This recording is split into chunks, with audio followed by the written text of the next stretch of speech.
Farmasi Bakti Pertiwi Palembang. Pada kesempatan kali ini saya ingin menjelaskan materi farmakologi tentang antidepresi. Selamat menyaksikan.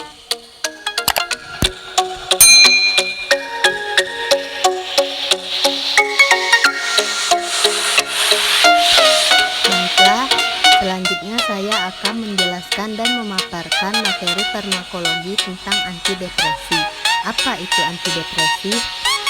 Apa itu depresi? Depresi yaitu suatu kondisi yang dikarakterisasi oleh perasaan sedih yang terus-menerus, hilang konsentrasi, pesimis dan khawatir, hilang rasa senang. Komplikasi depresi adalah bunuh diri, jenis penyakit kejiwaan yang paling banyak diderita. Selanjutnya adalah patofisiologi. Depresi dapat disebabkan oleh penurunan jumlah neurotransmitter norepinefrin atau NF, serotonin 5-HT, dan dopamin atau DA dalam otak. Ketidakseimbangan kimiawi otak yang bertugas menjadi penerus komunikasi antar serabut saraf membuat tubuh menerima komunikasi secara salah dalam pikiran, perasaan, dan perilaku.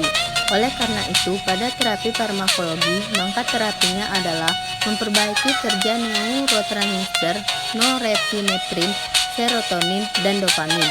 Berbagai faktor psikologis memainkan peran terjadinya gangguan depresif ringan dan sedang, terutama gangguan depresif reaktif. Gangguan depresif reaktif biasanya didiagnosis sebagai gangguan penyesuaian diri selama masa pengobatan. Baiklah, selanjutnya adalah epidemiologi. Gangguan depresi dapat terjadi pada semua umur dengan riwayat keluarga mengalami gangguan depresi. Biasanya dimulai pada usia 15 dan 30 tahun. Usia paling awal dikatakan 5 atau 6 tahun sampai 50 tahun dengan rata pada usia 30 tahun. Gangguan depresi berat rata-rata dimulai pada usia 40 tahun. Epidemiologi ini tidak tergantung ras dan tak ada korelasinya dengan sosioekonomi. Perempuan juga dapat mengalami depresi pasca melahirkan anak. Selanjutnya adalah pengertian antidepresan. Apa itu antidepresan? Antidepresan adalah obat yang digunakan untuk pengobatan depresi.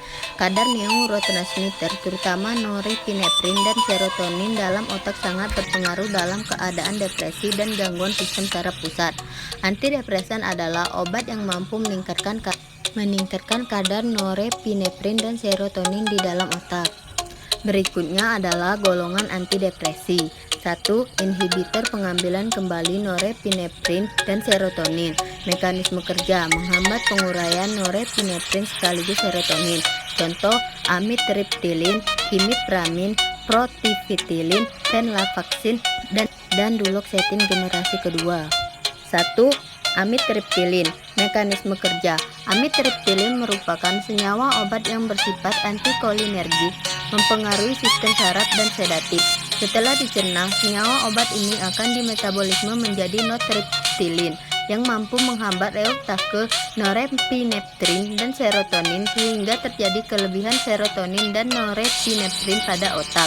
Gangguan pada reuptake serotonin dan norepinefrin ini diyakini sebagai salah satu penyebab utama timbulnya depresi, sehingga kemampuan amitriptilin menghambat proses ini dapat membantu meringankan gejala depresi dengan memperbaiki suasana hati. Senyawa obat ini juga diketahui memiliki kemampuan mengobati penyakit lainnya, terutama yang berhubungan dengan sistem saraf seperti sakit kepala kronis, migrain, dan nyeri neuropatik. Efek samping: kembung, konstipasi, pupil membesar, pembesaran payudara pada wanita, diare, penurunan hasrat seksual, rambut rontok, kemerahan pada kulit, meningkatnya sensitivitas pada cahaya, pembengkakan kelenjar tiroid. Interaksi obat dapat meningkatkan resiko serotonin sindrom jika dikonsumsi bersamaan dengan obat-obatan jenis TCA, triptan, fentanyl, lithium, tramadol.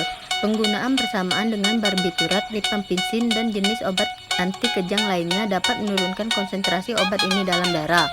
Dapat meningkatkan konsentrasi obat ini dalam darah jika digunakan bersamaan dengan obat jenis kalsium blocker, cimetidine, dan antipsikotik. Dapat mereduksi efek antihipertensi pada obat depresoquine, guanetidine, dan kolidin. Dapat meningkatkan resiko aritmia ventrikel jika digunakan bersamaan dengan obat anti aritmia seperti amiodaron dan quinidin. Contoh sediaan yang beredar di pasaran: nama amitriptyline, nama dagang Elavir Levate, tersedia dalam bentuk tablet 10 mg, 25 mg, 50 mg, 75 mg, 100 mg, dan 150 mg. 2. Inhibitor pengambilan kembali serotonin selektif. Mekanisme kerja: menghambat penguraian serotonin secara selektif. Contoh senyawa obat: citalopram, escitalopram, fluoxetine, fluvoxamine, dan sertralin. Fluoxetine. Mekanisme kerja: fluoxetine bekerja dengan menghambat serotonin transporter atau SERT. SERT adalah suatu glikoprotein dengan 12 radio transmembran dan terletak pada terminal akson dan badan sel neuron serotonergik. Ketika serotonin berikatan dengan SERT, akan terjadi perubahan konformasional sehingga serotonin akan dipindahkan ke dalam sel bersama dengan natrium dan klorida. SERT kemudian akan berikatan dengan K+ di dalam sel sehingga molekul SERT akan berubah kembali ke konformasi awal dan melepaskan serotonin dalam cairan intraseluler. Fluoxetine menghambat SERT secara allosterik dengan cara berikatan dengan SERT pada lokasi yang berbeda dengan serotonin pada dosis terapeutik. Sekitar 80% aktivitas SERT akan dihambat. Efek samping: mual, muntah, nyeri perut, konstipasi, mulut kering, nafsu makan meningkat, halusinasi, mengantuk, insomnia, tremor, dan badan lemas. Interaksi obat: fluoxetine dengan aminoglutamine dapat meningkatkan efek fluoxetine oleh aminoglutamine. Fluoxetine dengan enoxasin. Enoxasin dapat menghambat mekanisme fluoxetine. Fluoxetine dengan metadin. Kadar serum metadin dapat meningkatkan jika ditambahkan fluoxetine. Contoh sediaan yang beredar di pasaran: Norsektin 20 mg, golongan obat keras, kelas terapi antidepresan, kandungan fluoxetine HCl 20 mg, bentuk tablet, satuan penjualan strip, kemasan strip 10 tablet. 3. Inhibitor monoamin oksidase. Mekanisme kerja: menghambat enzim monoamin oksidase yang menguraikan senyawa-senyawa monoamin termasuk serotonin. Contoh senyawa: penelzin, selegiline, meklobemid. Penelzin. Mekanisme kerja: penelzin merupakan monoamin oksidase inhibitor atau MAOI yang bekerja dengan cara meningkatkan nilai beberapa jenis kimia dalam otak. Pengobatan ini umumnya diberikan setelah antidepresan lain sudah dicoba dan terbukti tidak dapat membantu mengobati gejala pada pasien. Penelzin tidak digunakan untuk mengobati depresi berat atau gangguan bipolar.